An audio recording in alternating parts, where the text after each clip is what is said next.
What's going on, guys? Today I'm going to talk to you about why I think the S chassis are like just getting inflated in price. We're going to discuss my thoughts and overall show a little bit of proof, I suppose. So I got two S chassis, so at least you know that I'm not just making some video up or some dude who has an opinion that doesn't know shit about him. Got a S13 hatch, and I got my 95 Koki front end converted S14.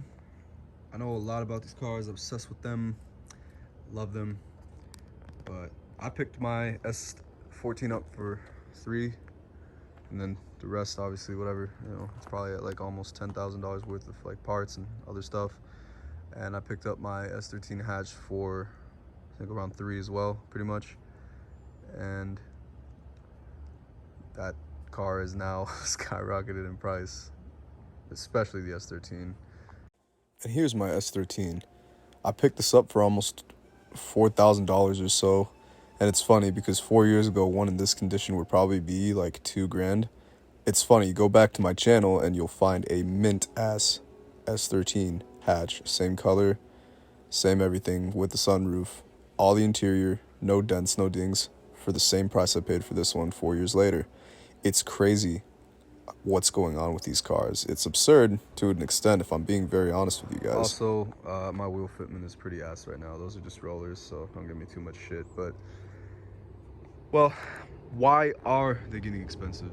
And the first thing I want to talk about is I think it's definitely supply and demand. I think supply and demand contributes heavily into this, as it always has. I mean, these cars have been popular for a long time now, and we all remember the golden days where you can get a mint one for like, I don't know, $3,000. That's about the time when I was in high school, but you know, I'm gonna just let you know now that's no longer the case. I mean, a beat ass 240 doesn't even go for $2,000 anymore. I mean, do I think 240s are $2,000 cars?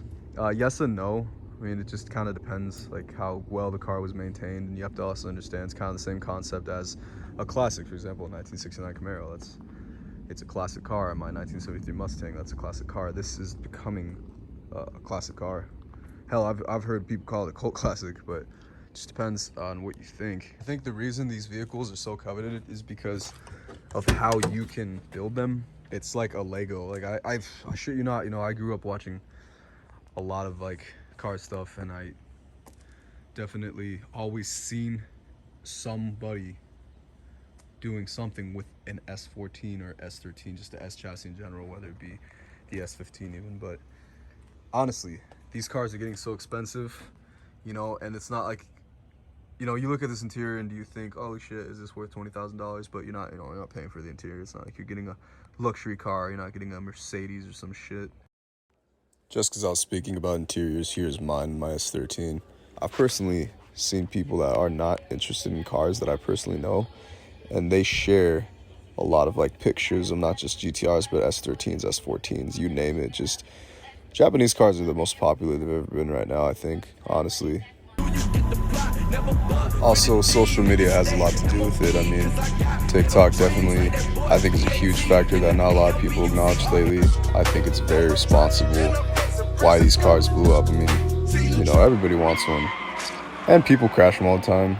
Every time a 240 gets crashed, I tell people that brings the value of yours up, if that makes any sense to you.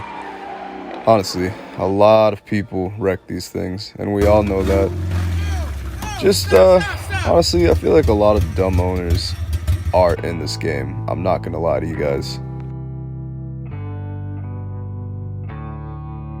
I'm gonna go ahead and share a TikTok I made of how I feel about the price inflations, with a little bit of proof of what the prices are like for these cars now.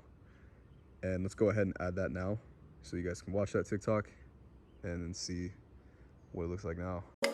So no, I don't want your number, no. I don't wanna give you mine, and no, I don't wanna meet you, no.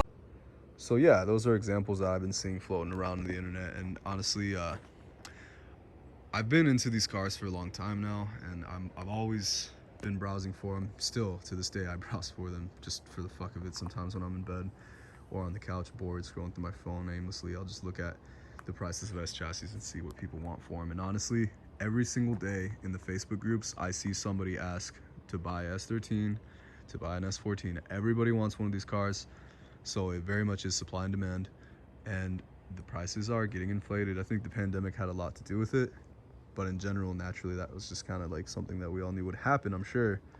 Here are some examples in case you don't believe me. It's getting ridiculous.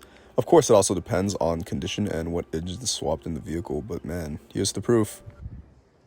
Alongside that, one thing I'm going to say that might be a statement that everyone's going to may agree on, may not, is I honestly think that the S chassis, like the S13 and the S14, are going to be the next GTR, the next Supra. Because, I mean, look at an S15 for fuck's sake. That one's already, like, very much attainable, but it's like, I couldn't afford it. That's a, like, $30,000 car now. I've seen it for 40. I've seen it for 50,000. I've seen S14s like mine for like 15 grand with no paint, just like mine, literally. I've seen beat ass S13 hatches that people want like 7 fucking grand for. So unfortunately, that's just the reality of the situation. I don't think these cars are ever going to be cheap again. I don't necessarily know if I mind that or not yet. I don't plan on getting rid of mine ever. Cars for me is kind of more of like an asset thing, not one that I'm gonna liquidate unless I'm dead. What I'm trying to basically say is like my children will inherit these vehicles. You know what I mean? I have no interest in ever getting rid of this car. So yeah, hope you guys enjoyed this little like thought video. Just something I kind of want to make. I had time today and just want to be a little bit more consistent with my YouTube, regardless if people watch it or not. But anyways, go ahead and if you want, follow me on TikTok, and I hope you guys have a good rest of your evening if you're watching this at night, and if not, then have a good morning. Peace out, y'all.